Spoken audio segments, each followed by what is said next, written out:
கண்ணா என் கூந்தலில் சூடும் பொன் பூக்களும் உன்னை உன்னை அழைக்க.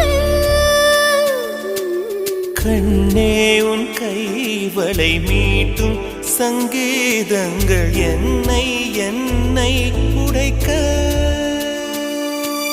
கண்களை திறந்து கொண்டு நான் கனவுகள் காணுகிறேன். கண்களை மூடிக்கொண்டு நான் காட்சிகள் தேடுகிறேன். உன் பொன்விரல் தொடுகையிலே நான் பூவாய் மாறுகிறேன். பூமியில் நாம் வாழும் காலம் தோறும் உண்மையில் என் ஜீவன்